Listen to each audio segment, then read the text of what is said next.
Namaste, this is your Mahabharata and today's video is the 7th episode of the Mahabharata.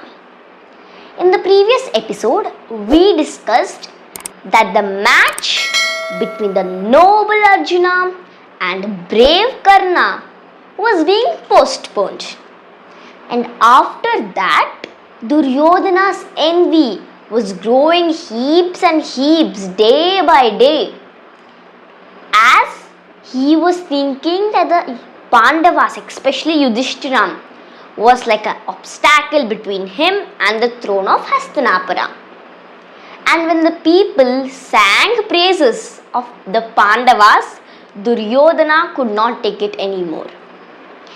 Now, another disadvantage was that Shakuni, the brother of Gandhari, he had actually accompanied her when she was about to get married to Dhritarashtra. And from then he had stayed in Hastinapura as a royal counselor. He was poisoning Duryodhana's mind, saying all bad things about Pandavas, saying that they will not allow him take the throne of Hastinapura. So he poisoned Duryodhana's mind. As a result of that, Duryodhana could not control his evilness. And know what? He decided to kill the Pandavas along with their dear mother Kunti. Now, Dhritarashtra was a just man. He had equal love on his nephews and his sons, but a little partial over his eldest son Duryodhana. And as a result of that, Duryodhana started poisoning Dhritarashtra's mind. He used to tell, "Father, I have a doubt. Will it be me or the Yudhishthira who will be ruling Hastinapura after you?" After some days, these words came to have effect. Now Duryodhana hatched a plan with the help of Shakuni, the king of Gandhara. What happened is that they decided to send the Pandavas for Varanavarta in the name of a Shiva festival. And there they would kill the Pandavas. So as per the plan, of the next few days, the Kauravas and all the other ministers who were in the side of Kauravas sang praises about Varanavarta. And innocent Pandavas, they believed them and they made their trip to Varanavarta for a Shiva festival. Then Duryodhana began his plan. He called for Purochana. Purochana was a person who used to build buildings in a marvelous way.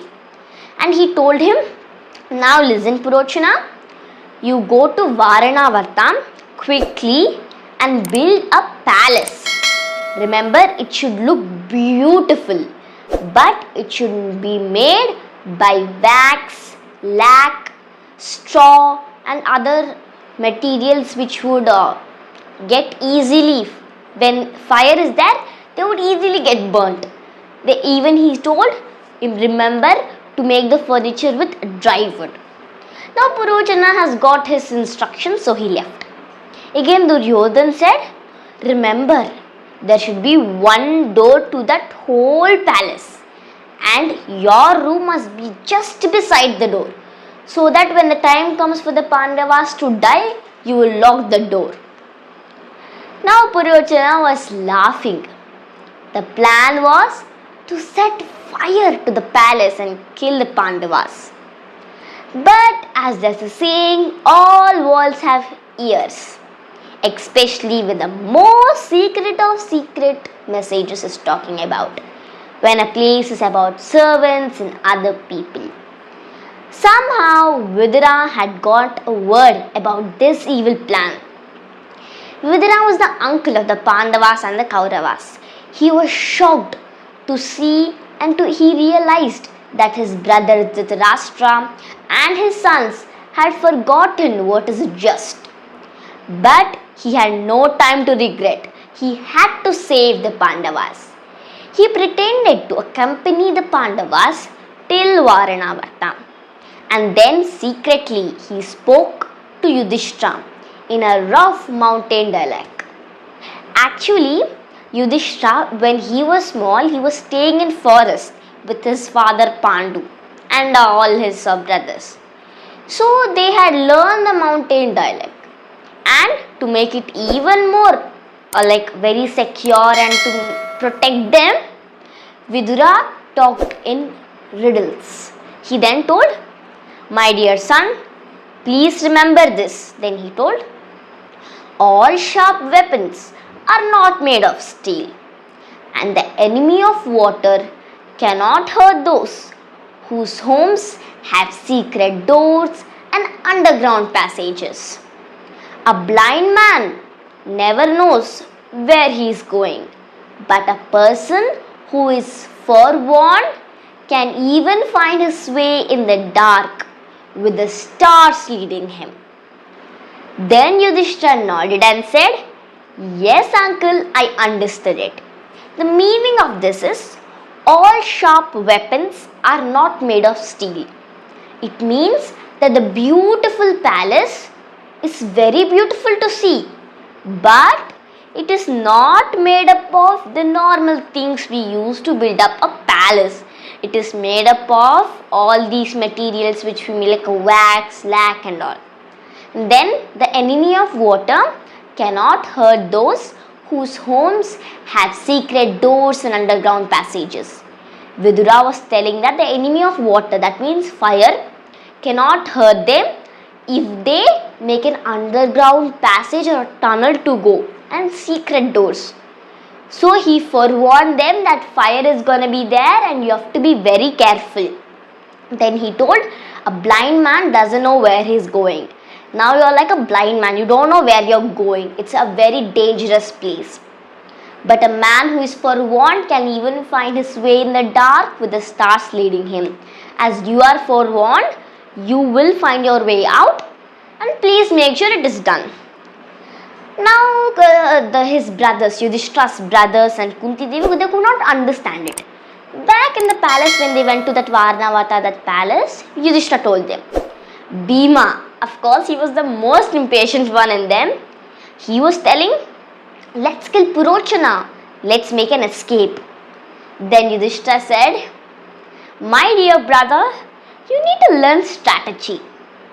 There should not be no suspicion for Duryodhana."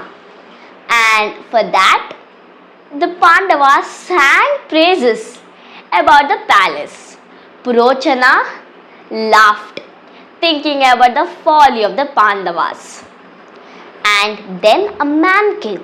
He told, "I am from your uncle Vidura's.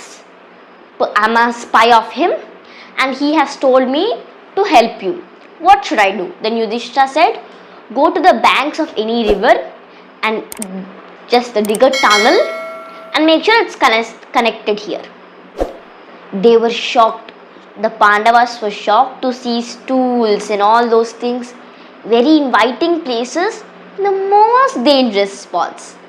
There's a nice cushion, all these were set in the most dangerous places where there might be more fire. But the Pandavas did not even just have a little betraying of their suspicion. They were well prepared. They could clearly see the straw threads which have been cleverly woven inside the plastering. And when the day came, they made a feast. They called all the people over there for a feast. After the feast, normally after the feast, everyone will go out. After they went, the Pandavas were getting ready to go, leave. Then Purochana saw the time and set a fire. And so, that's it for today. If you really like my video, then please do like, share and subscribe. Thank you.